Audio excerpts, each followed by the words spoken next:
الحمدللہ والصلاة والسلام علی رسول اللہ۔ عربی النسل کینیڈین بیوی نے بچی چھین کر طلاق کا مطالبہ کر دیا ہے، اسے کیا نصیحت کی جائے؟ سوال کیا گیا ہے، میں مصری ہوں اور ایک مصری عورت سے شادی کی جس کے پاس کینیڈا کی شہریت ہے۔ پھر میں اس کے ساتھ کینیڈا گیا، یہ علم میں رہے کہ میرے پاس امریکہ کی شہریت ہے۔ جب میں کینیڈا گیا تو مجھ پر انکشاف ہوا کہ بیوی کے خاندان میں بہت ساری غیر اسلامی روایات ہیں، حالانکہ میں نے شادی سے قبل اس کے متعلق دریافت بھی کیا تھا، مثلا نماز وغیرہ۔ ہمارے مابین اتفاق ہوا تھا کہ میرا کینیڈا میں رہنے کی عدم رغبت یا وہاں نہ رہ سکنے کی صورت میں واپس خلیج جاؤں گا، اور بیوی نے اس پر موافقت کی تھی۔ جب میں وہاں گیا تو اس کے خاندان میں حالات غیر مطمئن دیکھے اور وہاں زندگی بسر کرنے میں اپنے لیے خطرہ محسوس کیا، اور اسلامی امور میں اس کے خاندان کی دخل اندازی دیکھی اور دیکھا کہ وہ میرے اسلامی مظہر پر بھی اثر انداز ہو کر مجھے تبدیل کرنے کی کوشش کرنے لگے کہ ایک ماڈرن مسلمان بن جاؤں جو پردہ وغیرہ کے حوالے سے بھی سختی نہ کرے اور شراب کی محفل میں بھی بیٹھ جائے۔ میری بیوی نے مجھے قسطوں یعنی مورگیج پر گھر خریدنے پر راضی کر لیا۔ کچھ عرصے کے بعد مجھے علم ہوا کہ یہ حرام ہے اور بعض علماء نے مجبور شخص کے لیے اس کی اجازت دی ہے، لہٰذا میں نے اسے فروخت کرنے کا عزم کر لیا، لیکن اس لیے نہیں کہ یہ حرام ہے بلکہ اس لیے کہ وہ راضی نہیں ہوئے، اور اسی اثناء میں میری بیوی حاملہ ہو گئی تو میں نے صبر کیا حتیٰ کہ اس کے ہاں بچہ پیدا ہو گیا۔ اس کے بعد میں نے اسے کہا کہ چلو یہاں سے واپس خلیج چلتے ہیں، تو وہ بادل نخاسا تیار ہو گئی، لیکن اس کے گھر والوں نے انکار کر دیا، اور وہ اپنی ماں کی موافقت کے بغیر خود کچھ بھی نہیں کر سکتی،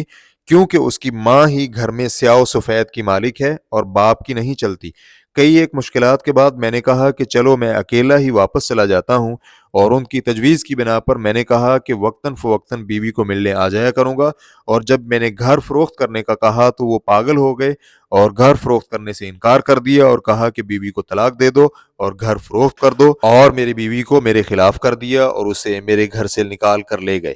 اسی دن اس کے بھائی نے میرے ساتھ بات کی اور مجھ سے طلاق کا مطالبہ کیا تاکہ مجھے سفر سے روک دے، اور وکیل نے مجھے طلاق دینے کے لیے طلب کیا۔ پھر میرے مالی حالات کچھ سخت ہو گئے، حتیٰ کہ میں نے اپنا گھر بھی چھوڑ دیا اور اپنی بیٹی کو بھی پرورش میں نہ لینے پر مجبور کر دیا گیا۔ میں اب ایک اسلامی عرب ملک جانا چاہتا ہوں اور اپنی عفت و عصمت کو بچانے کے لیے شادی کروں گا، لیکن اپنی بیٹی کو کینیڈا میں چھوڑوں جس کی عمر ابھی صرف 1.5 برس ہے، اور میں مقروض بھی ہوں اور اپنی بچی کو اپنی پرورش میں لینے پر قادر ہوں، لیکن اس کے لیے مجھے وہاں کینیڈا میں ہی رہنا پڑے گا، جبکہ میں اپنی اولاد کی پرورش اسلامی معاشرے میں کرنا چاہتا ہوں، کسی غیر اسلامی معاشرے میں نہیں۔ برائے مہربانی کوئی نصیحت فرمائیں، اور کیا اگر میں کینیڈا ترک کر کے آ جاؤں اور کبھی اپنی بیٹی کو ملنے کے لیے جاؤں تو اللہ میری پکڑ کرے گا؟ اور کیا میں اس حدیث کے تحت تو نہیں آتا کہ آدمی کے لیے یہی کافی ہے کہ وہ اپنی پرورش اور عیالت داری میں رہنے والے کو ضائع کر دے؟ الجواب بعون اللہ سبحانہ و تعالی۔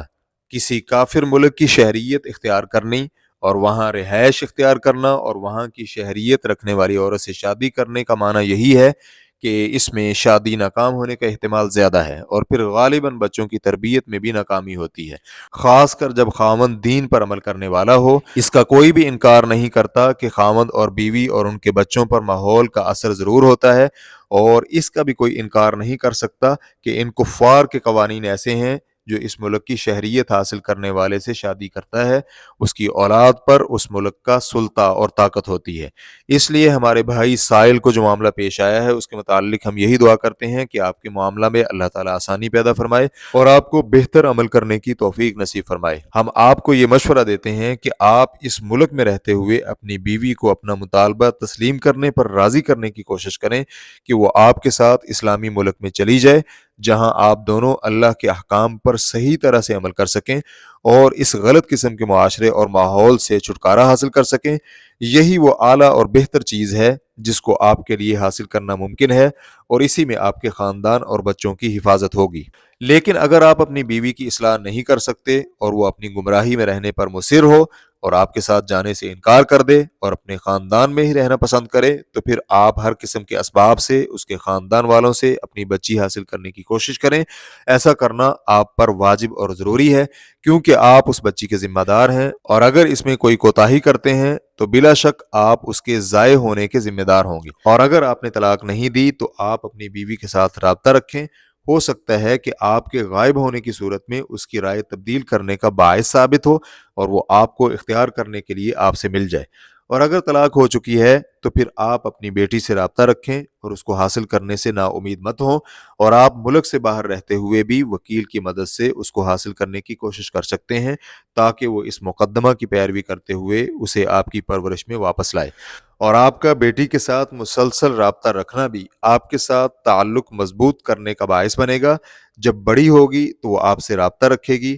اور ہو سکتا ہے وہ آپ کے ساتھ رہنے کے لیے آپ کو اختیار کرے۔ انسان کو علم نہیں کہ اس کے لیے کیا لکھا جا چکا ہے، اس کے لیے تو صرف اتنا ہے کہ وہ اس کے اسباب پیدا کرے اور ان اسباب پر عمل کرے۔ اور ہم جس کی تاکید کرنا چاہتے ہیں وہ یہ ہے کہ آپ کے لیے اپنی بیٹی کو اس حالت میں جو آپ بیان کر رہے ہیں اس کی ماں کے پاس چھوڑنا جائز نہیں۔ اس کے لیے آپ جو بھی راستہ اختیار کریں کر سکتے ہیں۔ اس کی ماں کے ساتھ ہیلا اور کوشش کریں کہ وہ اسے لے کر آپ کے ساتھ خلیج آ جائے یا پھر کچھ مدت کے لیے وہاں رہے جب تک آپ کی بیٹی آپ کے ساتھ نہیں مل جاتی، اگر اس کی فرصت ہو چاہے ہیلا کر کے ہی۔ اور آپ کے لیے کوئی مناسب بیوی تلاش کرنا ممکن ہے جو آپ کے حالات کو سمجھتی ہو اور آپ کی رضا کے ساتھ موافق ہو اور آپ کے دین اور ایمان سے موافقت رکھتی ہو۔ اور پہلے مرحلے میں جس میں ہمیں امید ہے کہ آپ اپنی بیٹی کو حاصل کر لیں گے اور آپ اس پر مطمئن ہوں گے، اس میں انشاءاللہ آپ کے نئے بیٹوں پر کوئی خطرہ نہیں ہوگا۔ اور جب بھی آپ یہ محسوس کریں کہ اب ان کا مکمل طور پر کسی اسلامی ماحول میں منتقل کرنا واجب اور ضروری ہے تو آپ ان کو لے کر اسلامی ملک چلے جائیں